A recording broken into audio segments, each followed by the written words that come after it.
Para estudiar a la figura del Señor de la Columna, en primer lugar hay que tener en cuenta que ésta no llega directamente a su cofradía que se fundó en 1923, sino que el Cristo de la Columna llega en 1675 a la Cofradía de la Paz y Veracruz, que posteriormente se llamaría Archicofradía de la Paz, Veracruz, Muerte y Oración. Esta hermandad hunde sus raíces en el siglo XVI, que su fundación se remonta a unos momentos previos al año 1554. En este año, ante el escribano Racimo, se recoge el testamento de Gonzalo Sánchez Arón, quien deja 2 ducados como herencia a la cofradía lucentina de la Veracruz. Por tanto, si en 1554 alguien deja en testamento cierta ganancia a la cofradía, pues se da por bueno que entonces ya existía, aunque las primeras constituciones son posteriores, y el historiador López Cárdenas toma como fecha, digamos, de creación de la cofradía el de 1558. Pocas noticias tenemos de la segunda mitad del siglo XVI y la primera del XVII sobre la cofradía de la Veracruz, si bien se conoce que procesionarían con la imagen de un exeomo, con la de un crucificado y con la de una Virgen Dolorosa. 1675 es un año que supone un punto de inflexión en la historia de la cofradía de la Veracruz y por ende en la Semana Santa lucentina.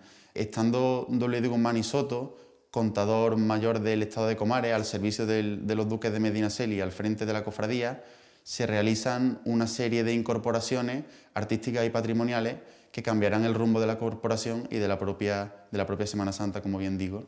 Entre ellas, quizás por importancia, se sitúa la de la llegada del Señor de la Columna, una imagen que costó 2.750 reales, que se pagaron en 2 plazos a Pedro Roldán y Onieva, escultor imaginero vecino de la ciudad de Sevilla. Aproximadamente 2 décadas después, y con el noble Guzmán y Soto al frente, la cofradía da un vuelco. Se realizan importantes obras en la Casa de Comedia, que es usada como fuente de ingresos, y bueno, pues en gran parte esto es lo que ayudó a que estas incorporaciones patrimoniales fueran posibles, ¿no? Cabe destacar que sin la llegada de este noble a la ciudad de Lucena y a la cofradía de la Veracruz, parece ser que resulta totalmente impensable que el Señor de la Columna hubiese podido llegar a nuestra villa, en tanto que si contamos los gastos de la propia escultura, de la policromía que corrió a cargo del artista local Bernabé Jiménez de Illescas, el transporte, la caja en la que el señor vino, etc., el coste total asciende a unos 4.099 reales, que el salario de un médico anual municipal en ese momento era de 3.300 reales. Sin la ayuda económica de este hermano mayor, al que la cofradía termina por deberle en torno a 19.000 reales, deuda, por cierto, que tanto su viuda como sus hijos perdonarían, pues sería totalmente imposible que dicha obra de arte pues hubiera llegado hasta nosotros, ¿no? Por un inventario de 1860 se conoce que el Señor comenzó a procesionar con 2 sayones, configurándose de este modo el misterio de los azotes o la flagelación que ha llegado hasta nuestros días y que bueno, es la herencia y el germen de nuestra actual cofradía. Estas primeras obras corresponderían a la autoría del artista local Pedro Muñoz de Toro y Borrego. Y bueno, parece ser que el misterio estaría compuesto por 2 sayones, tal y como se atestigua en la colección de terracota de la familia González Palma, y no con el centurión y el romano, que sería una creación pues ya de la década de los años 20, el momento en que se concibe el primigenio misterio de nuestra hermandad, que luego sería sustituido por la obra de Juan Manuel Miñarro.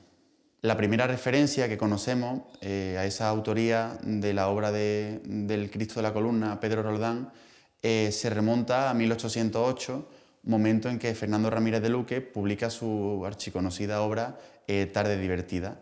En esta, además, hace referencia a la escultura, refiriéndose a que está, entre comillas, como de tal mano.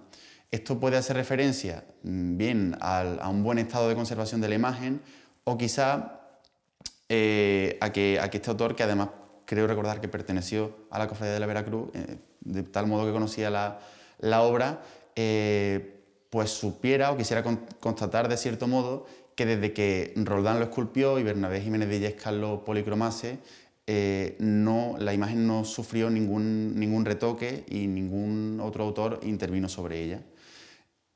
Por la cuenta del 26 de octubre de 1675, conocemos que la cofradía de la Veracruz contaba con una imagen de Cristo atado a la columna que dejó de salir en procesión por ser muy vieja y quizás de escaso tamaño, ¿no?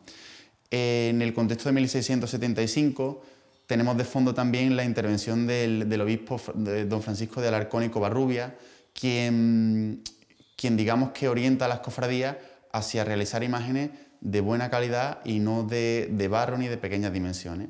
En este contexto, la cofradía franciscana, y quizás con el papel de Bernabé Jiménez de Illescas como agente de Pedro de Mena, pues trae hasta Lucena la imagen de un Jesús Nazareno que actualmente también se encuentra en paradero desconocido, ¿no? Este tema además ha sido estudiado por nuestro paisano Manuel García Luque en varios artículos científicos. Esta imagen del Nazareno de Pedro de Mena junto a la del Señor de la Columna serían quizás un punto muy importante para la evolución tanto de la Semana Santa como de la historia del arte en nuestra ciudad, en un momento en que la mayoría de las cofradías pues, contaban con imágenes arcaizantes, algo más antiguas y quizás más lejanas a la estética barroca tal y como hoy la concebimos nosotros. El barroco sevillano, cuando hablamos de sevillano estamos hablando del antiguo reino de Sevilla, es decir, que se extiende por lo que hoy día es todo Cádiz, todo Huelva, una parte de Extremadura y por lo tanto tiene una mayor cercanía a la actual provincia de Córdoba. Es un contexto que está marcado por dos grandes personalidades y por una serie de escultores de primerísimo nivel. Por una parte, en la primera mitad del siglo XVII hablamos de Juan Martínez Montañés, que va a dar los conceptos y las formas para el desarrollo de toda una escuela en la que participan artistas importantísimos, muy importantes, como Francisco d'Ocampo, Juan de Mesa, Felipe de Rivas, Alonso Cano, y una escuela que tiene un paralelo en la obra independiente de Andrés de Ocampo, que no va a dejarse influenciar por Martínez Montañés, pero que aporta un sentido realista que puede ser alternativo al naturalismo idealizado de Martínez Montañés, y todo ello va a generar una gran base. Además, en esa escuela va a trabajar José de Arce, puesto que José de Arce cuando llega a Sevilla no puede abrir tienda propia, ya que no ha pasado el examen del gremio, y va a trabajar desde el taller de Felipe de Rivas. ¿Esto qué quiere decir? Pues que tiene una idea de la representación completamente distinta a la de los naturalistas del Círculo de Montañés, en la que prima el movimiento, la escenografía, el efecto de conjunto sobre el detalle, y todo eso va a inculcar unos valores distintos en la escuela montañesina. ¿Por qué he remontado tanto? Porque cuando llegue Pedro Roldán a Sevilla en 1648 tampoco puede abrir tienda propia, probablemente porque haya pasado la maestría en Granada. Entonces, hasta que no pueda resolver ese problema legal aquí con el gremio, pues no puede abrir tienda propia.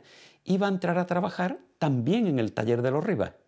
La composición del Cristo de Lucena es tremendamente original. Es muy original porque Pedro Roldán tiene, como todos los escultores de la época, dos fuentes de información. Una es la tradición de la escuela sevillana, es decir, los antecedentes de los escultores que le preceden.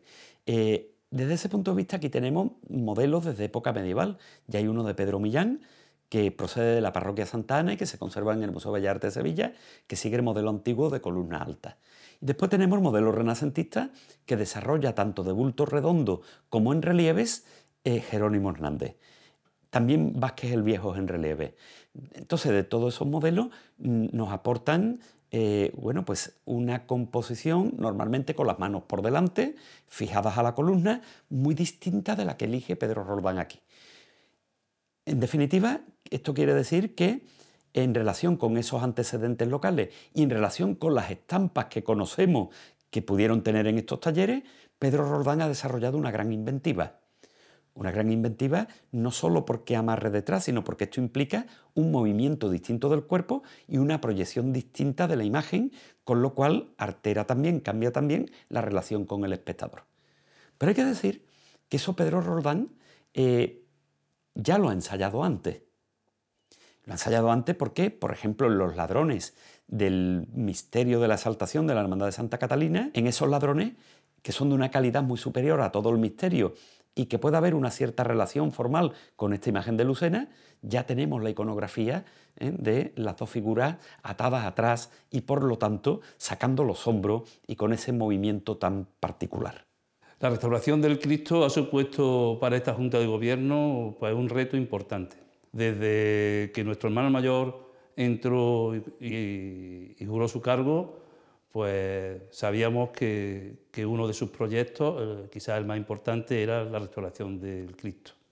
Es un paso por su parte y por esta Junta de Gobierno valiente, difícil, pero que lo hemos intentado asumir lo mejor que hemos sabido, ¿no? Y sabíamos que en Lucena había y hay una gran incertidumbre por saber cómo iba a quedar, qué iba a pasar, porque nunca se había hecho una restauración a cuerpo entero, como en este caso. Entonces, para nosotros era un reto muy, muy difícil, muy importante, pero también lo hemos asumido con una ilusión muy grande, ¿sabes? Para este proceso hemos contado con una comisión para la restauración que ha sabido aconsejar a la Junta de Gobierno y llevarnos por un camino un poco más sencillo, ¿no?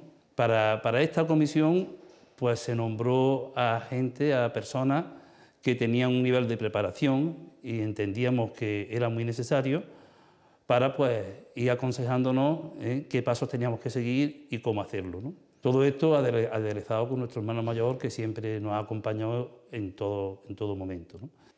Yo en el primer momento que entré en el cargo de hermano mayor teníamos la necesidad de la restauración del Cristo, porque ya el Cristo ya estaba en una etapa, estaba bastante deteriorado. Nadie se atrevía. Entonces era sobre todo una responsabilidad muy grande para nosotros, para mí, para mi Junta de Gobierno, para los hermanos, para todos. Entonces teníamos que hacerlo. Empezamos a ver las posibilidades que teníamos de trabajar para ello, dónde podíamos llevarlo, cómo podíamos asesorarnos, y entonces pues a partir de ese momento empezamos a consultarlo con la Junta de Gobierno y cuando ya dimos los pasos adecuados, que ya la Junta de Gobierno veía que se podía ir haciendo, pues empezamos a ir consultando a ver diferentes centros de rehabilitación para ver dónde se podía restaurar la imagen del Señor. De hecho, sí es verdad que nosotros pues lo que queríamos también escuchar era varias opiniones, no quedarnos con una sola, y de hecho la primera vez pues lo que hicimos fue escuchar la opinión del Instituto Andaluz de Patrimonio. No obstante, no nos quedábamos evidentemente con esa opinión, queríamos también más opiniones y la siguiente opinión fue la de Pedro Manzano. Entonces ya una vez que tuvimos las dos, estudiamos y valoramos en Junta de Gobierno las dos. En ese momento pues se acordó que iba a ser don Pedro Manzano, pues entonces de hecho pues ya está, todo ya lo demás ya llegó y se desembocó hasta el día de hoy.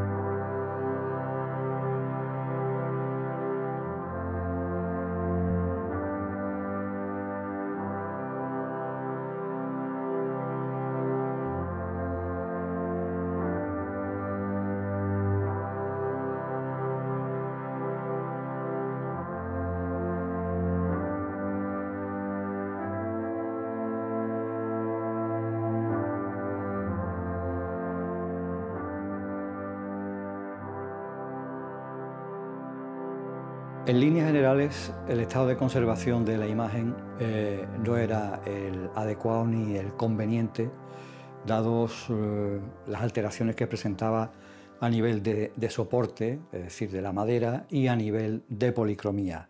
A nivel de soporte, las principales alteraciones podemos resumirlas en fisuras, en aperturas de ensambles, y en lo más perjudicial que estaba afectando a la madera, que era los más de 18 focos de pudrición de la madera, ya que se había afectado del hongo de pudrición parda.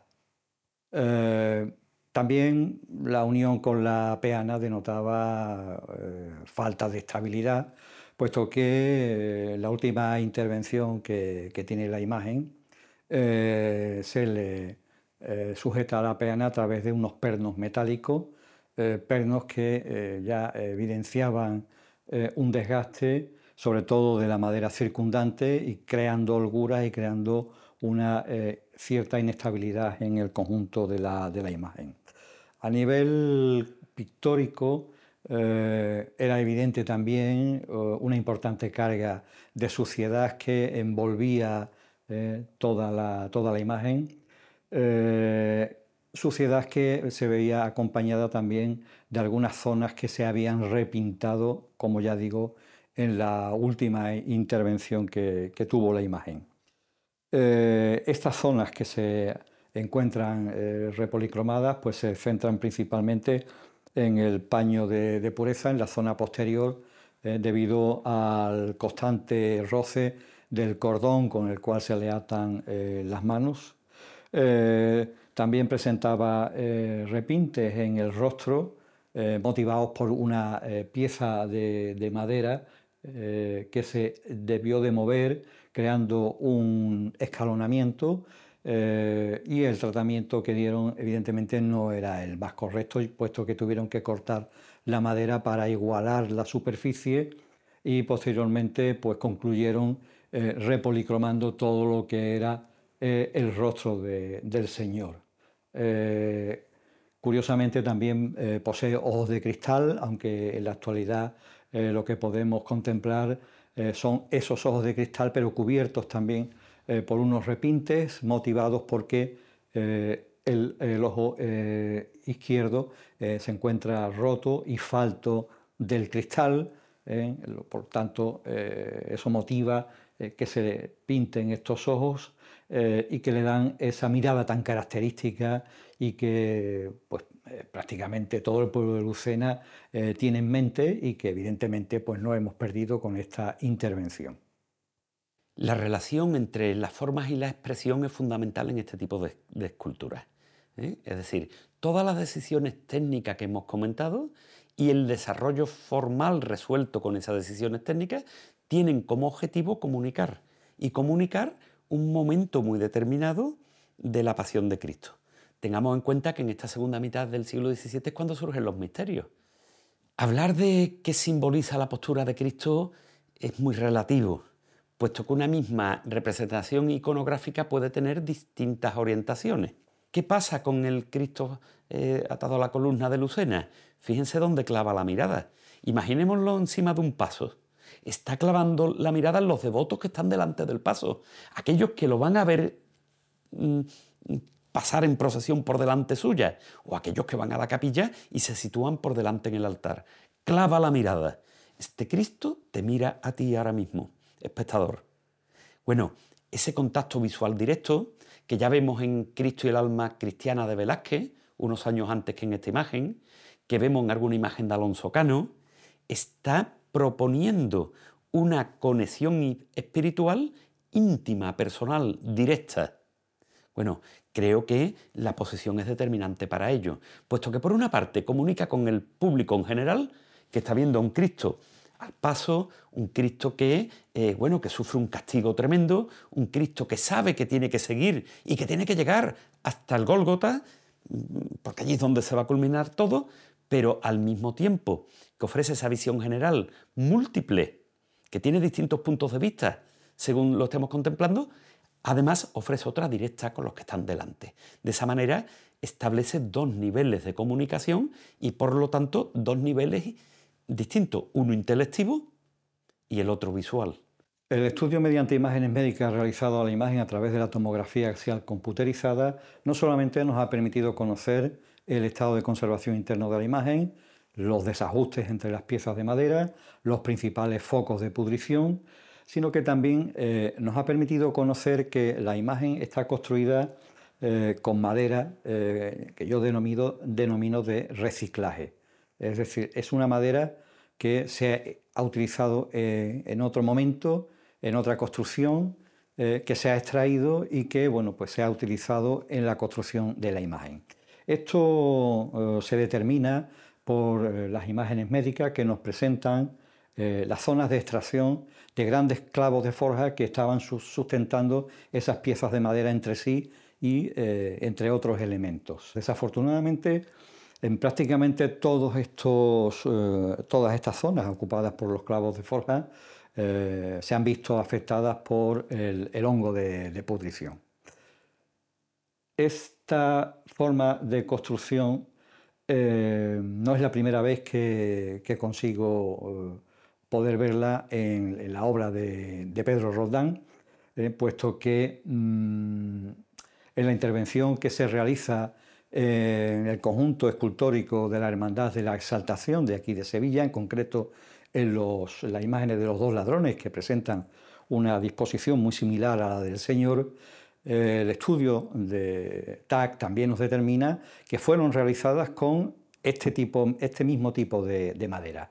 En aquella época, lógicamente, el escultor utilizaba maderas de secadero, maderas que ya tenían un tiempo de curación, pero bueno, entendemos que Pedro Roldán consigue una partida de este tipo de madera ya utilizada en otras construcciones y que la van a utilizar para la construcción en concreto de esta imagen y de los dos ladrones de la Hermandad de la Exaltación, como digo. La aplicación de técnicas de estudios científicos aplicados a la conservación de la imagen es algo hoy día fácilmente abordable y que nos permite, bueno, pues, tener una visión del interior de la escultura que no podríamos obtener de otra forma. Tradicionalmente hemos venido utilizando la radiografía, en este caso hemos avanzado de la radiografía analógica anterior, de placas radiográficas hemos pasado a la radiografía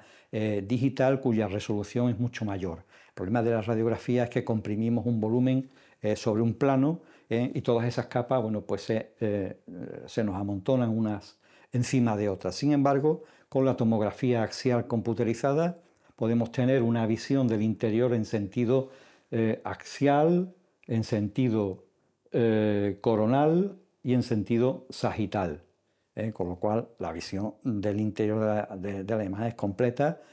Podemos determinar exactamente los huecos y las oquedades, como la que él presenta en la zona del pecho. Podemos determinar la estabilidad entre unas piezas de madera y otras, podemos conocer lo que denominamos la estereotomía de las maderas, es decir, la disposición de esos bloques de madera unos con otros, con lo cual eso va a permitir, bueno, pues la perdurabilidad en el tiempo de la imagen, que en este caso evidentemente es bastante correcta, puesto que 350 años después aún tenemos la fortuna de poder seguir admirando la imagen del Señor y esta magnífica obra de Pedro Roldán. También utilizamos los análisis químicos de policromía para caracterizar los materiales con los que está confeccionada esa policromía, intentando identificar el aglutinante y los componentes orgánicos e inorgánicos de esta policromía. En este caso, esta policromía que observamos en la actualidad es la policromía original. La policromía es muy importante en toda la escultura barroca. Por lo general no la hace el maestro escultor, puesto que las leyes del gremio pues, obligan a que sea un maestro pintor. Y para que uno pueda cumplir con las dos funciones, un mismo artista, caso de Alonso Cano, tiene que haber pasado los dos exámenes del gremio, que le habiliten para trabajar en los dos campos. En este caso sabemos que Pedro Roldán manda la imagen en blanco y muy probablemente sea policromada por un pintor de Lucena. Se apunta el nombre de Bernabé Jiménez y lo cierto es que la policromía es de un gran nivel. ¿Por qué? ¿Qué le podemos pedir? ¿Qué le tenemos que pedir a una buena policromía? Pues el pintor va a utilizar la imagen como soporte, pero el soporte no es un plano, no es un lienzo. El soporte ya tiene un volumen, ya tiene unas luces, ya tiene una sombra. La obligación del pintor es potenciar todo esto, es decir, trabajar en beneficio de la escultura. Y en este caso está muy conseguido. La pregunta que habría que hacerse es ¿por qué eligen siempre una representación de un hombre con una edad determinada, con el pelo largo, con unos rasgos físicos más o menos identificables y normalmente unos tonos de piel bastante claros, incluso blanquecinos? Bueno, la explicación es muy evidente. Estamos hablando que en todo caso y desde finales del XVI se imponen criterios naturalistas y realistas.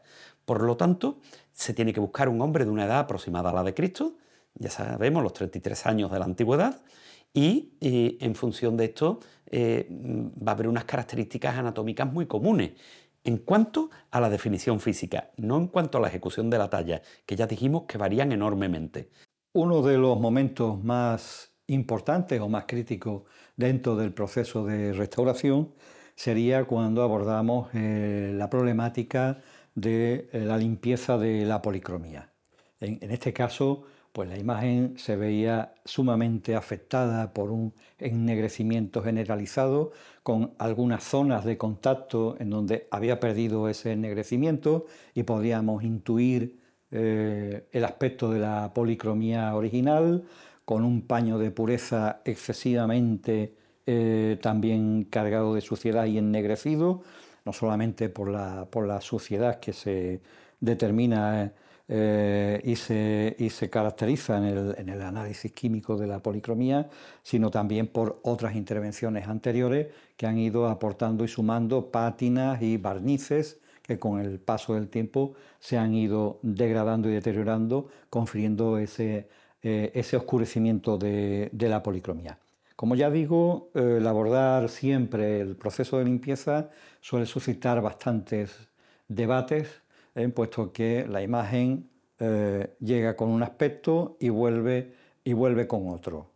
He contado en este caso, con la opinión y la apreciación de la comisión de seguimiento, que en todo momento pues, ha ido valorando las distintas opciones, los distintos procesos de limpieza que se han ido aplicando hasta determinar que este es el punto más valioso para volver a contemplar la imagen del Señor sin distorsiones en zonas oscuras y zonas claras, sin provocar zonas excesivamente dramáticas por esas acumulaciones de suciedad, sino que simplemente sea la luz la que modela y nos hace ver las formas que Pedro Roldán talla sobre la madera. Creo que podemos analizar cualquier imagen desde 3 puntos de vista: morfológico, formal y estilístico.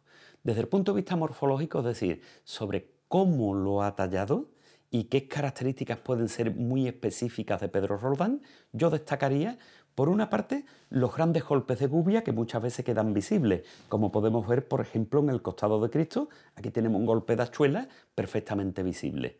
Eso ya lo utiliza, por ejemplo, Juan Martínez Montañés en las mejillas del San Jerónimo de San Isidoro del Campo, pero lo utiliza como un recurso una vez, mientras que Pedro Roldán utiliza ese recurso pues, por toda la imagen con mucha frecuencia. Lo vemos en la espalda, lo vemos en la cara, con hachuelas de menor tamaño, claro. Luego esos golpes vistos, ese movimiento de gubia es muy característico de Pedro Roldán. También desde el punto de vista morfológico, la fusión de masas del pelo, donde en vez del detalle lo que buscamos son grandes floques compactos que, sin embargo, presentan surcos verticales que originan aristas muy afiladas. Eso también es muy propio de Pedro Roldán. Desde el punto de vista formal, yo destacaría la contundencia de las formas. Pedro Roldán, pese a la soltura de gubia, es un escultor que potencia mucho el volumen. La escultura es volumen y Pedro Roldán es un escultor de primerísimo nivel, es decir, hay una volumetría rotunda, monumental, donde da continuidad a las formas de Juan Martínez Montañés y de Juan de Mesa, pero las lleva a otra dimensión artística con los rasgos morfológicos que hemos indicado antes. Y por último, estilísticamente, es una imagen dinámica, es una imagen en la que ese naturalismo y ese realismo se ofrece teatralizado, en una comunicación directa con el espectador y buscando una multiplicidad de ángulos visuales. Podemos destacar muchos detalles técnicos de la imagen. Yo voy a elegir uno porque me parece muy significativo. Si nos fijamos bien, en la caja torácica, aquí, en esta zona, tiene 3 golpes visibles. Es decir, un movimiento de gubia tremendamente abstracto, que no detalla nada, pero con esos 3 golpes de gubia lo que consigue es representar la asfixia. ese golpe que vemos ahí, como otras muchas decisiones por toda la anatomía, me resultan de una sutilidad extraordinaria, lo cual supone un tremendo contraste con la fuerza de la forma, porque pensamos en formas contundentes, fuertes, expresivas, todo tiene que ser de un modo casi agresivo. Pues miren ustedes, no, consigue todo eso con una sutilidad extrema, y eso solo está al alcance de los grandes genios de la escultura. En definitiva, yo me atrevería a decir que estamos ante una de las grandes obras del barroco español.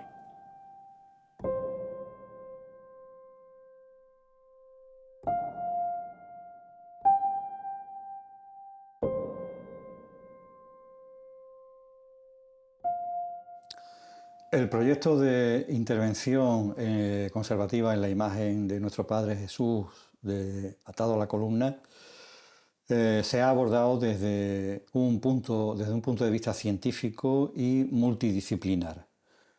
Esto quiere decir que desde el punto de vista científico se han realizado estudios mediante imágenes médicas, se han realizado análisis químicos de policromía para determinar la secuencia estratigráfica de la policromía y caracterizar la composición orgánica e inorgánica de los materiales. Se ha identificado la especie con la que está hecha la imagen, la especie de madera con la que está hecha la imagen.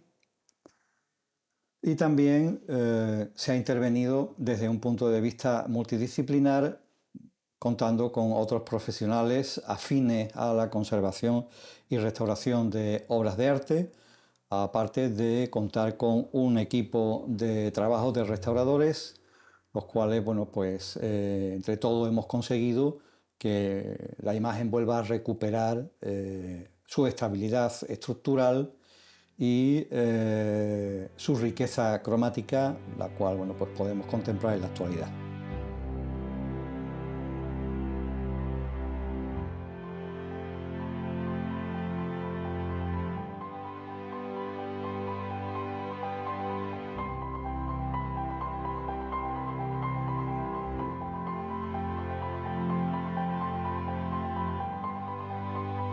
Bueno, siguiendo un poco los consejos de nuestro restaurador, Pedro Manzano, pues hemos iniciado ya algunos contactos, algunas ideas para conservar la imagen cuando está en la iglesia, cuando está en la parroquia de Santiago, ¿no? Esto no se puede hacer en 2 días, es un proceso difícil, un proceso que entendemos que tenemos que protegerlo como sea, Tardará su tiempo porque, aunque tenemos ya algunas ideas, pues hay que desarrollarlas, ¿no? Y no se puede hacer de un día para otro. Ahora mismo estamos con la Venida del Señor, ¿no? Y este proyecto imagino que el hermano mayor pues lo acometerá inmediatamente. Vamos a intentar, sobre todo, es que el Señor se mantenga siempre con la misma humedad y la misma temperatura, para intentar que el trabajo que ha hecho Pedro no se vea pues otra vez que se abran rajas, ni se abran no tenga ningún tipo de movimiento a la madera, ¿no? Nuestra hermandad ahora ya con la restauración de la imagen del Cristo, pues ahora mismo llegamos a finalizar una etapa. Tienes que tener en cuenta que ya no solo ha sido que nos ha acogido la restauración, sino que nos ha acogido un centenario fundacional. Por eso el Señor se ha restaurado en 2 fases. Una primera fase que fue antes del evento de la celebración del centenario, después volvió, ya Pedro lo saneó por dentro y eso, y ya estuvo aquí, y ya luego volvió otra vez porque teníamos que celebrar el centenario, se cruzaba, si no lo hubiésemos hecho todo del tirón. Ya después de esta restauración, el Señor tiene que conservarse en una, digamos, una especie de urna, de recinto, no sé, algo que tiene que estar cerrado a temperatura constante. Vuelvo otra vez a decir lo mismo, es que tenemos una obra de arte en nuestras manos y entonces esta obra de arte tenemos que conservarla, tenemos que gastar cuidado de ella y entonces no podemos tenerla así simplemente en un altar que le puede atacar pues, la humedad, le puede atacar el calor, le ataca. Entonces nuestra idea ahora mismo es estudiar la forma de cómo tenemos o cómo podemos conservar al Señor.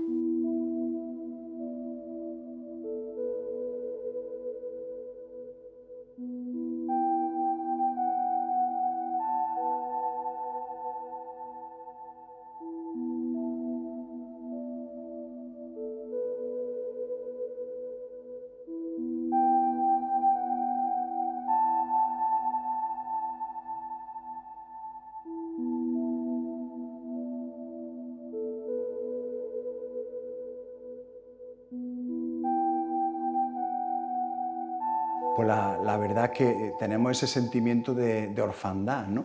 Llevamos unos meses de que esta imagen, con lo que significa para la parroquia, pues que no esté, pues se nota, ¿no? Se nota esa tristeza, ¿no? Cuando uno entra al templo, pues bueno, que falte la imagen, como te digo, se vive con ese sentimiento de que bueno, como que falta algo, ¿no? Sabemos que el Señor está, ¿no?, en una parroquia, en el sagrario, pero bueno, necesitamos también tener imágenes, ¿no?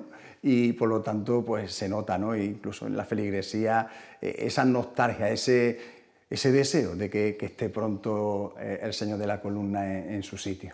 Siempre que se produce la restauración de una imagen de gran valor o de gran devoción, como es el caso del Señor de la Columna, pues siempre tenemos esa preocupación, ¿no? Y siempre ese pellizco, ¿no? Pues bueno, no estamos tratando, no se está tocando cualquier otra cosa, ¿no? Estamos hablando de un fervor, de una devoción. Entonces teníamos todos, ¿no?, la preocupación de que cuando el Señor volviese de nuevo a su casa, pues bueno, pues que volviera con esa fuerza de que aquellos que de nuevo vuelvan a acercarse a Él, de rezarle, de pedirle, de darle gracias, etcétera, se encontrará de nuevo pues con esa imagen, ¿no?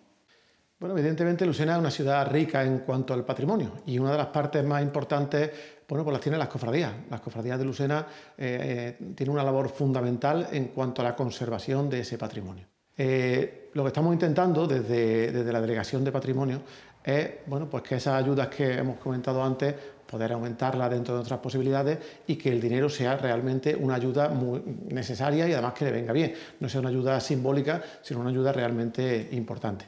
Y además de eso, bueno, pues como administración local estamos, bueno, pues intentando también hablar con, bueno, en este caso con cofradías o con aquellos que lo necesiten, bueno, para que puedan optar a otro tipo de ayuda.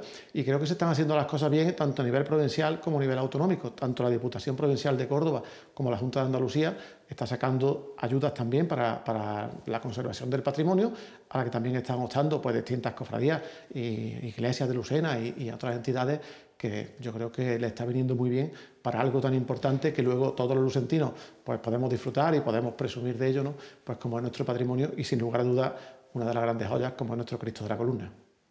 En Lucena tenemos, bueno, pues algo que nos diferencia de los demás y que nos hace único, que es nuestra santería, la manera de portar nuestras imágenes, de portar nuestras procesiones. Y si hablamos de santería, tenemos que hablar del Cristo de la Columna, ¿no? Por lo tanto, creo que en este caso está claro, ¿no?, que nuestro patrimonio se une con nuestras tradiciones, que tenemos, bueno, pues como administración local, como decía antes, la necesidad y la obligación de poder hacerlo, por el patrimonio, por la riqueza cultural, por la riqueza artística y también, como digo, por las tradiciones. Así que, desde luego, este ayuntamiento tiene claro que va a seguir trabajando en esa línea, trabajando en colaboración con ellos, que son los que realmente, bueno, son capaces de llevar a cabo, bueno, pues este tipo de actuaciones tan necesarias. Hay que ser valiente para hacer estas actuaciones también, porque estamos hablando de una joya como es nuestro Cristo de la Columna, pero bueno, cuando alguien se expone a llevar a cabo una restauración de esta envergadura, pues siempre hay miedo, ¿no? Pero yo felicitar a la Cofradía del Cristo de la Columna, bueno, pues por su buen hacer, por su trabajo diario y por la valentía para llevar a cabo una restauración tan necesaria, tan importante para la imagen que es y, en definitiva, para toda Lucena. La presentación que vamos a llevar a cabo, que yo creo que va a ser pues una presentación extraordinaria, con mucha sobriedad, mucho respeto. Evidentemente lo que quiero es que lo vean ante todo los hermanos. Esto se ha hecho partiendo con el consenso de los hermanos y la idea de esta Junta de Gobierno es tener sobre todo el máximo respeto hacia los hermanos. Por eso se acordó que los primeros que tenían que verlo restaurado ya el Señor eran los hermanos.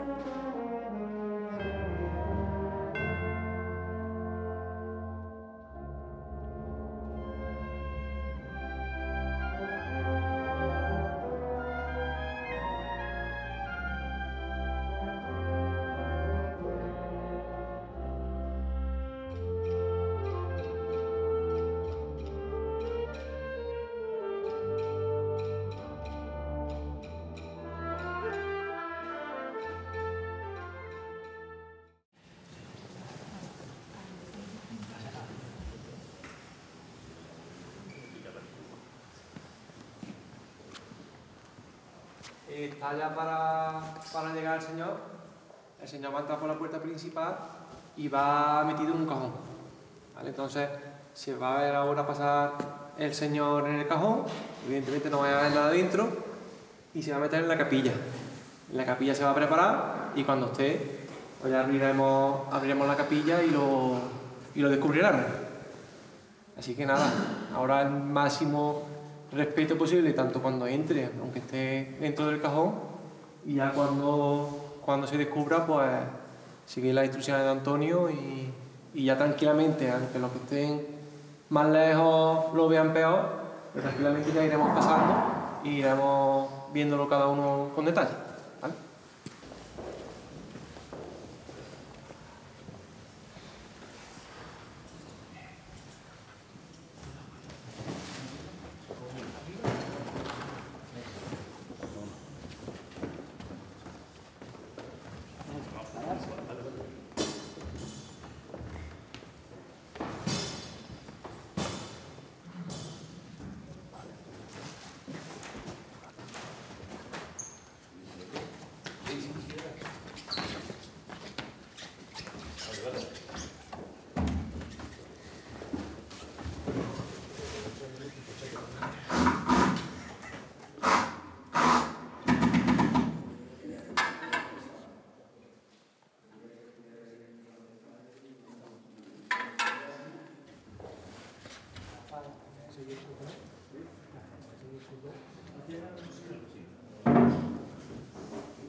Podemos poner en pie.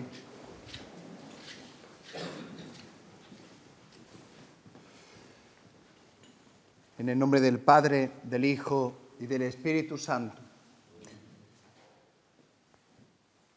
Señor Jesús, hoy volvemos a encontrarnos con tu mirada. Esa mirada llena de amor y de misericordia, que sostiene nuestras vidas y nos renueva en la fe. Hoy, en esta noche, vuelves a tu pueblo, a este rincón de Lucena que tanto te ama. Quédate con nosotros. Guíanos con esa paciencia y amor. Y haz que al mirarte aprendamos a confiar siempre en ti. Amén. Padre nuestro que estás en el cielo, santificado sea tu nombre. Venga a nosotros tu reino. Hágase tu voluntad en la tierra como en el cielo. Danos hoy nuestro pan de cada día. Perdona nuestras ofensas, como también nosotros perdonamos a los que nos ofenden. No nos dejes caer en la tentación y líbranos del mal. ¡Viva el Cristo de la Cruz! ¡Viva!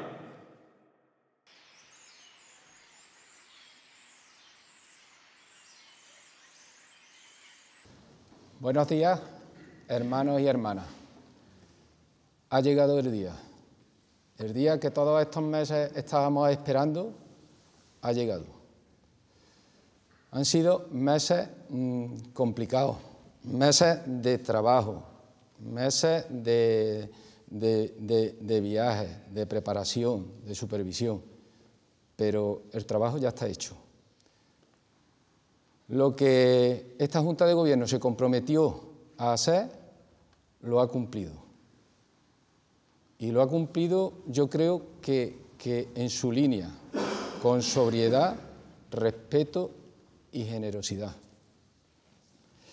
Yo desde aquí tengo que darle las gracias a don Pedro Manzano por toda la ayuda que nos ha prestado con sus consejos y, por supuesto, con su trabajo.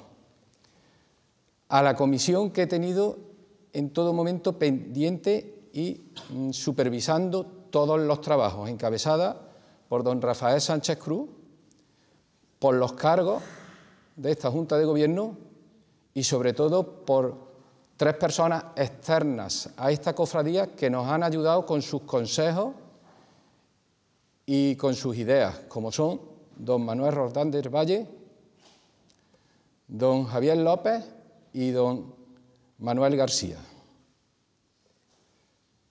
Yo simplemente tengo que deciros que hoy es un día histórico para nuestra cofradía. No sabemos cuándo se restauró el Señor, ni cuándo se tocó, ni cómo, ni de qué manera. Hoy ya sí lo sabemos porque lo tenemos aquí y lo estamos viviendo nosotros, como hermanos del Cristo que somos. Así que daros las gracias por estar aquí y espero que salgáis todos satisfechos del trabajo que se ha hecho. ¡Viva el Cristo de la Columna! ¡Viva! Ruego se abran las puertas.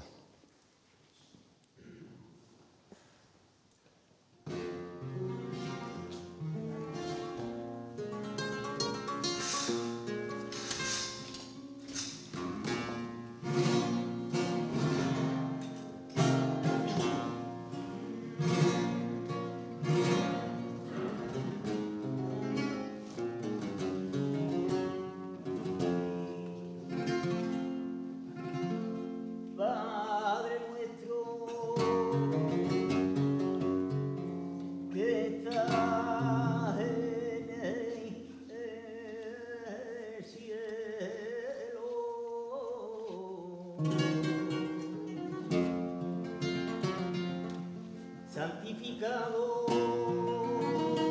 sea tu nombre. Venga a nosotros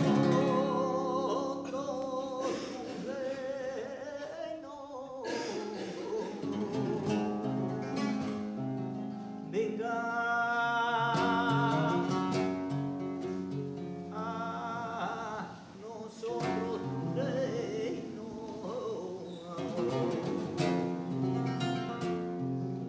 y hágase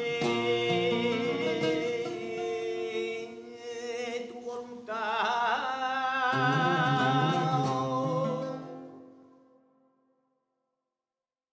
Hermanos y hermanas en la fe, hoy es un día de júbilo para esta cofradía, para el pueblo de Lucena, para la santería. Después de un tiempo de espera, nuestro Padre Jesús de la Columna vuelve a su pueblo, vuelve a su casa y vuelve a los corazones de tantos devotos que encuentran en su mirada ese refugio de amor y de misericordia. Y damos paso a la voz del que lo ha mimado. El día que salió de esta casa, se le dijo desde el corazón de este pobre cura de pueblo: cuídelo usted, que viene de buena madre. Pues tiene la voz el artífice y el restaurador de la columna.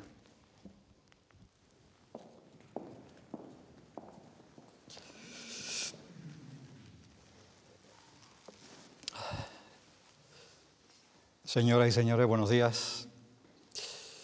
Hoy tengo que confesar que es un día muy emocionante, pero por otra parte también, en cierta forma, agridulce. Es un día feliz porque nuevamente esta magnífica obra se reencuentra con su gente, con su pueblo. Pero por otra parte nosotros nos sentimos tristes porque se ha marchado. Han sido muchos meses los que ha pasado en el taller entre nosotros. Para ustedes habrá sido mucho tiempo, no voy a decir una eternidad por no exagerar, pero para nosotros ha sido un suspiro, se ha pasado muy rápido y por tanto, bueno, pues ha dejado un hueco enorme en el taller. Este taller se siente muy agradecido desde el día en que tomaron la decisión de confiar la intervención de restauración propuesta a la imagen del Señor. En definitiva, nosotros estamos, como se suele decir, enamorados del Señor, de la escultura. Es magnífico. Roldán debía de tener una facilidad enorme, ¿no?, para saber dónde colocar cada hueso, cada músculo, cada inserción, y además de una forma tan natural. Lo dicho, no me quiero tampoco extender mucho más. Yo agradezco su atención y espero que sea del agrado de todo el mundo. Hemos puesto todo nuestro corazón en este trabajo. Muchísimas gracias.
Yo lo he visto tan bonito, tan bonito, tan bonito. Ahora, de verdad, de verdad. Yo es que como, hombre, lo veo tantísimo y estoy aquí en el barrio, pues en el barrio vaya. A mí me ha gustado mucho, mucho. Le hacía falta una limpieza, porque al cabo de los años, pues claro, lo que pasa, las patinas que tiene, pues se van poniendo, se resaltan demasiado, ¿no? Y el Cristo estaba bastante ya estropeado. Ya de por sí era una imagen que de siempre habíamos pensado, sobre todo los más allegados a él o los más devotos, que era el Cristo más hombre que habíamos conocido, y si cabe todavía ha ganado aún más realismo y aún más personalidad en el sentido de acercarlo más natural, mucho más natural. Y los que, bueno, hemos tenido o tenemos la suerte de habernos documentado y de haber preguntado a personas de otras generaciones anteriores y demás, y de haber visto muchas fotos en blanco y negro de principios de la cofradía, de principios de los años 20, pues la verdad es que lo que es el rostro es muy parecido, bueno, el mismo. De hecho, es la prueba evidente de lo que nos están asegurando tanto el hermano mayor, que desde aquí quiero agradecerle la valentía que tuvo en su momento de afrontar este tema tan peliagudo, y lo bien que lo han llevado tanto él como la comisión que lo han ejecutado, ¿no? Pues la verdad que me ha parecido una maravilla de trabajo, la verdad que impactante desde el primer momento, me ha llamado mucho, vaya, me ha emocionado bastante. Yo que conozco allá, soy asiduo, venía a rezar el Señor de la Columna y a visitar la capilla del Señor de la Columna, pues veo que todo este tiempo que el Señor ha estado en su restauración ha merecido mucho la pena, supuesto que me hemos dado cuenta que le hacía falta ese gran trabajo que se le ha hecho. La restauración me ha parecido impresionante, con esa palabra me quedo, porque ver al Señor de la manera que la cofradía también lo ha preparado y ver al Señor también cómo se ha quedado y tan bonito como está y tan bien restaurado, impresionante. La restauración del Cristo de la Columna pues me ha parecido en primer lugar necesaria, porque estamos hablando de una imagen que el paso del tiempo pues había hecho mella en ella, ¿no? Y quizás pues había perdido la impronta original con la que la creó el escultor, ¿no? Roldán. Y bueno, tras este proceso de espera, pues me parece además muy acertada en el resultado final, ¿no? Porque estamos contemplando al Cristo de la Columna en su plenitud. Han sido unos meses muy difíciles. Yo soy camarera de Esperanza, entonces a cada cambio con ella de no tenerlo para mí ha sido incluso más difícil. Es como que nos faltaba algo y ha sido muy complicado, entendiendo que se marchó porque hacía falta restauración, pero bueno, gracias a Dios la teníamos a ella y a la esperanza de que viniera pronto, pero ha sido muy difícil. Muy difícil. Yo tuve la suerte la primera vez que lo vi fue en el taller de Pedro Manzano, porque mi marido llevaba el camión. Entonces, pues bueno, mi primera impresión fue tirarme al suelo de rodillas y mirarle al ojo, porque quería mirarle esa mirada que fue la que a mí me enamoró y creí tantísimo en él. Entonces, esa mirada se queda teniéndolo. Y es perfecto. Si antes era la perfección, ahora es que no tengo palabras, porque es que es maravilloso. Ya no artísticamente, sino ya lo que para nosotros los columneros significa él. Entonces, ha sido hoy un culmen, vamos. Pues han sido unos meses difíciles, han sido duros porque estaba acostumbrado a tenerlo aquí cerquita y yo que vivo aquí al lado, pues poder también verlo todos los días y poder sentirlo cerca y tenerlo un poquillo más lejos, pues ha costado. Pero bueno, nosotros siempre sabemos que Él está con nosotros, que cada paso que damos, pues Él nos acompaña y además teniendo aquí a su madre, pues nos ha dejado en una compañía excelente. Pues yo lo viví de una manera muy especial porque cuando anoche llegó, pues resulta de que era también mi cumpleaños y la verdad es que ha sido uno de los mejores regalos que me han podido hacer nunca. La verdad que han sido unos meses de vacío, han sido unos meses complicados, pero la tenías a ella, pero sabías que te faltaba algo al final. Entrabas a la iglesia y no verlo a él era muy difícil. Era muy extraño no pasar por Santiago y poder pararte a rezar al Cristo o venía básicamente desahogarte o contarle tus problemas. Es verdad que la teníamos ella, como ha dicho María, pero se sentía ese vacío, claro que sí. Fue verlo entrar y dije, vuelvo a ser yo. O sea, esa parte de mí que me faltaba volvió en mí y la verdad que fue muy bonito, emocionante. Totalmente, y además no lo vi ayer por la noche, lo he visto hoy por la mañana y la verdad que cuando he entrado pues es una alegría volver a tenerlo y saber que puedo pasar por aquí y poder venir todos los días a verlo y estar aquí, así que es genial. Sobre todo los últimos meses han sido muy complicados, porque más que complicado, intenso, porque la gente no más que preguntarte, tenía mucha curiosidad, tenía mucha incertidumbre de cómo iba a venir, de qué tratamiento se le estaba haciendo, de cómo estaba, de tal y cual. Y ha sido complicado en ese aspecto un poco del morbo que había con respecto a la restauración. Y después también, pues claro, nosotros hemos tenido también momentos que para nosotros son muy, muy importantes, como dar una menijería, como dar una serie de cultos y demás, que él es muy protagonista en todos esos momentos y no ha estado. Y también se le echaban falta. Eso era lógico, pero vamos, era algo que sabíamos que iba a pasar, que lo teníamos claro y que no iba a haber problema. Ayer fue un momento muy, muy chulo y muy bonito y lo hemos hablado entre la Junta. Quizás el momento más bonito fue ayer por la noche, sin esperarlo, porque nosotros esperábamos más el día de hoy. Pero ayer fue la verdad un momento muy, muy emotivo, muy, muy bonito, porque ya fue la relajación de verlo llegar y de verlo ya por fin en su casa y también el nervio del viaje, de todo el camino, pues la verdad que fue un momento muy, muy bonito y que yo creo que muy íntimo y los que estuvimos pues le gustó bastante. Hoy ha sido también un día muy, muy bonito durante toda la mañana y muy especial, pero yo si me tengo que quedar con algún momento me quedo con el de ayer. Pues mira, la última foto que yo lo tomé delante, bueno, se le hizo una sesión de fotos hace unos años, que estaba el señor lógicamente como antes de irse a la restauración, y yo las diferencias que le he apreciado han sido notables, sobre todo la oscuridad que tenía ante la imagen, o sea, sobre todo el sudario me ha llamado mucho la atención, la recuperación de la policromía del sudario, incluso la propia columna que se la ha recuperado incluso parte del pan de oro, parece que tenía abajo, que antes no se le veía. Los pies del señor me han llamado mucho la atención, los regueros, bueno, las heridas de la espalda, que antes se apreciaban, pero no se apreciaban con tanta nitidez como ahora. Y yo, sí es cierto que siempre le doy su misma impronta. Como he dicho, esto es restauración. O sea, la gente cuando dice la restauración es restaurar, es volver a su estado, ¿no? O lo más cercano a su estado, digamos, originario. Yo la verdad es que lo veo bastante... No hay color. ¿Tú dónde quieres antes cuando seas grande? En la columna grande. ¿En la columna grande quieres salir? Y ya está. ¿Y le tiras un besito? Es un cristiferio muy importante para nosotros y para la cofradía y desde luego hemos sentido un gran vacío en él. Se le ha extrañado muchísimo.